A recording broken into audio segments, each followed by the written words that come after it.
South ఇండియాలోనే అతి తక్కువ ధరలకి రత్నాలనందించే ఏకైక సంస్థ 6JVR. So first of all community అంటున్నారా? అంటే ఇప్పుడు ఈ ట్రాన్స్ కమ్యూనిటీలో చాలా మంది హెల్ప్ చేసుకుంటూ ఉంటారు. ఇప్పుడు ఫ్రెండ్స్ అనుకో, నలుగురు ఫ్రెండ్స్ ఉంటే ఇద్దరు నచ్చుతారు, ఇద్దరు గొడవలు వస్తాయి. కుటుంబంలో అన్న నచ్చితే మళ్ళీ చెల్లితో గొడవలు ఉంటాయి. ట్రాన్స్ కమ్యూనిటీలో మాత్రం భేదాభిప్రాయాలు ఉండవట. అంటే ట్రాన్స్లో కొంతమంది సెటిల్ అయిన వాళ్ళు ఉంటారు, కొంతమంది ఇప్పుడే సెటిల్ అవుతున్న వాళ్ళు ఉన్నారు, కొంతమంది జాయిన్ అయిన వాళ్ళు ఉన్నారు. గురువులు అంటుంటారంట, వాళ్ళలోనే కుటుంబాన్ని చూసుకుంటారంట.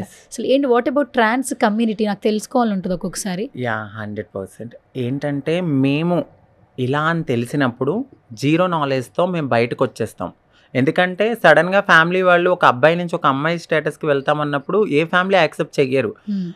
అలాంటి టైంలో మేము జీరో నుంచి బయటకు వచ్చినప్పుడు ఆ టైంలో మాకు షెల్టర్ ఉండదు, తినడానికి ఉండదు, ఫుడ్ ఉండదు, ఏమీ ఉండని టైంలో మాకు ఉన్నది ఒకే ఒక్క ఆప్షన్ కమ్యూనిటీ.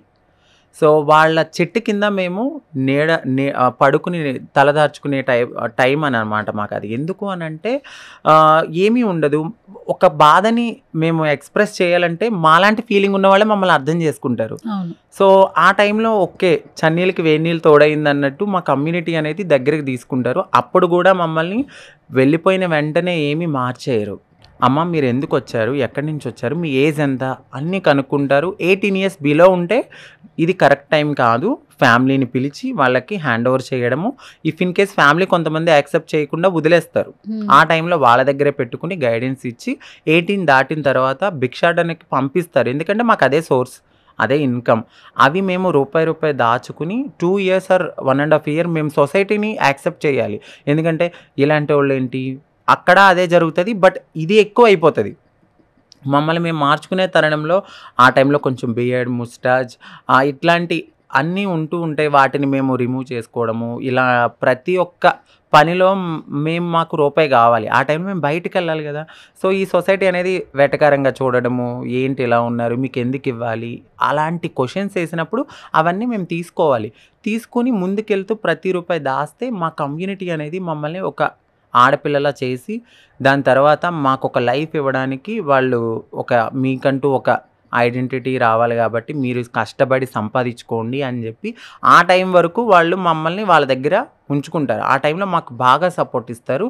ఏదైనా ప్రాబ్లం వచ్చినా, మెంటల్ కండిషన్ బాగోకపోయినా, మాకు మనీ పరంగా కానీ అలాంటి, ఇప్పుడు ప్రతి ఒక్కరు తెలివితేటలతో అయితే ఉండరు. కొంతమంది సంపాదించుకోగలుగుతారు, కొంతమంది సంపాదించుకోలేకుండా ఉంటారు. కాబట్టి ఆ టైంలో గైడెన్స్ అనమాట. గురువులు అంటే వెళ్ళగానే మమ్మల్ని ఒక రీతి వేస్తారనమాట, వేసి ఒకరికి అడాప్ట్ చేస్తారు. మాకు ఆవిడ అత్తయ్య అవుతారు, ఆవిడే మాకు గురువు. సో మాకు రేపు సర్జరీ అయినా, మాకు మంచి అయినా చెడైనా, రేపొద్దున మా గురువులు అనేవాళ్ళు కాలం చెల్లితే, ఇప్పుడు భర్త చనిపోతే భార్య ఎలా అయితే వైట్ శారీ కట్టుకుంటారో, ఆ ఇంట్లో పెద్ద కోడలు ఎవరైతే ఉన్నారో ఆవిడ వైట్ శారీ కట్టుకుంటారు. లేదా మేమంతా ఎంతమంది ఉన్నామో అంతమంది కట్టుకుంటామంటే అంతమంది కూడా కట్టుకోవాలి. ఆయన మాకు భర్తతో సమానం, మా అత్తయ్య మాకు భర్త. అంటే ఇక్కడ మెంటల్ రిలేషన్షిప్పే ఉంటుంది అంతే తప్ప ఫిజికల్గా మా గురువు మాకు ఒక తల్లితో సమానం. వాళ్ళు మమ్మల్ని ప్రతి సర్జరీ కానీ లేకపోతే మా లైఫ్లో ఏదున్నా మంచి చెడు అంతా వాళ్ళే మా వాళ్ళ గైడెన్స్లో మేము ఉంటాం అనమాట. ఇంకొకరు మదర్ ఉంటారు, అంటే పుట్టింటిలాగా అమ్మకి ఏదైనా బాధ అనిపిస్తే చెప్పుకోవడము, లేదంటే ఇంటికి వెళ్ళడము. ఇంకా ప్రతి అమ్మాయి లైఫ్లో ఎలా ఉంటారు, బట్ ఒక అమ్మాయి లైఫ్లో ఒక అబ్బాయి ఉంటాడు, మా లైఫ్లో మా అత్తయ్య ఉంటారు. ఓకే, అందుకే ఈ ఫెస్టివల్స్ అప్పుడు కూడా వాళ్ళతోనే మీరు అన్ని ఈ తాళి కట్టించుకుంటూ ఉంటారు, కాళ్ళు మొక్కుతూ బ్లెస్సింగ్స్ తీసుకుంటూ ఉంటారు. సర్జరీ అయిన తర్వాత ఎవ్రీ ఇయర్ మేము తిరుగు పూజను చేసుకుంటాం అనమాట.